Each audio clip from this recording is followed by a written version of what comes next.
Hey everyone, here it is, 3 in the morning.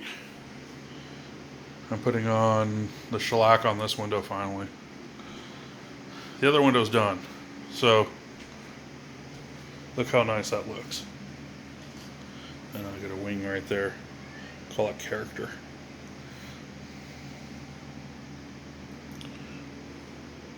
Get a kitty there. So that's 3 coats of amber shellac on top of the stain that looks like that. Those are the weight pocket covers, by the way. They go right there in that big opening. It's so when the cords break, you can access your weights. And yes, I was able to get some weights. That's not how they go in. One goes a little. Let me get it out. One goes in a little further like that, and the other one goes up. The big one goes to the top sash because it's heavier. The small one goes to the bottom sash. 7 pound, and I think the other one's 5 pounds. Or 6 pounds. No, it's 6 pounds. That's right. So those ride up and down this channel up here.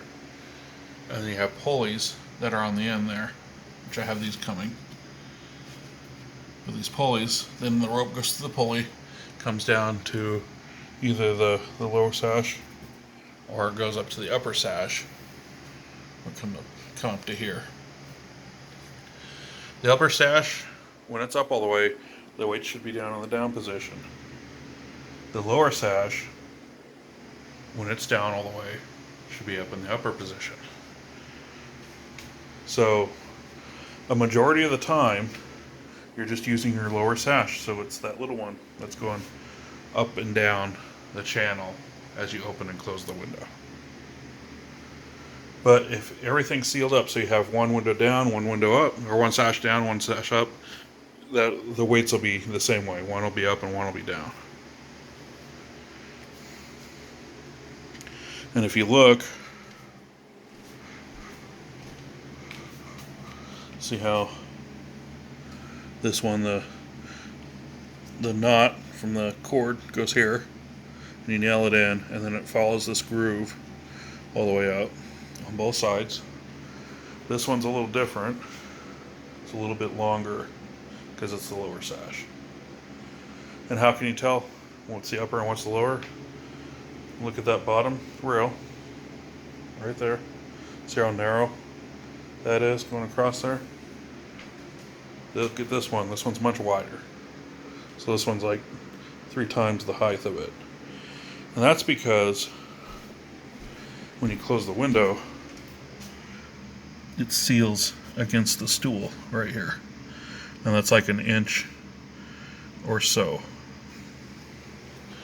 So you lose the height of that window there. So it's just to make things look symmetry. So you'll have about that much underneath the stool, so you still have a little bit of window showing, and that's for the pull. I'm not going to shellac the 2 covers just yet, so these will stay the way they are. I'm going to shellac them when I go and shellac the rest of the window. But I got to stain the rest of the window and sand that bit out. That's not smooth, that's all grooved. That's why it hasn't been done yet. So with that one, I may end up having to put a piece. That one's pretty flat. This one's way grooved. I mean, it's way out there. So I'm not sure what happened there. The rest of it isn't. The rest of it's fine. It's got a slight groove to it, but it's not like that. And to boot, I know I've said this in other videos, you see where the lighter wood is, that's all painted normally. This inner wood is stained. In fact, let me see, I think this one. So hooks on 2 nails up there. And then it slips in there and I got a screw at the bottom. That holds that in. See the line right there? Matches.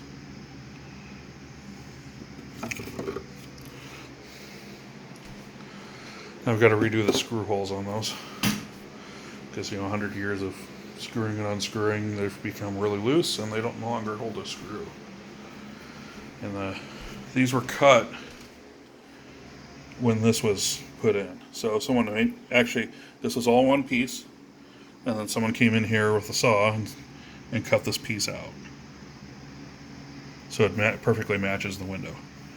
You can take them from pocket to pocket, but they don't always line up because they are individually cut for the side of the window, either one or the other side. And there's the screw hole that goes through on both sides. Can't use a real long screw because weights are there, you'll hit it all the time, and that helps loosen up that screw hole. But honestly, it's not a whole lot of space, but you got big ass weights that gotta go on there. I'm probably gonna do the PVC tube thing, I don't know. That'll allow me to insulate a lot better, because right now there's no room in here to insulate, except for, say, putting a piece of foam right here to kind of block off it. But I'd rather use spray foam or something. Put the PVC stuff in there and then spray foam it.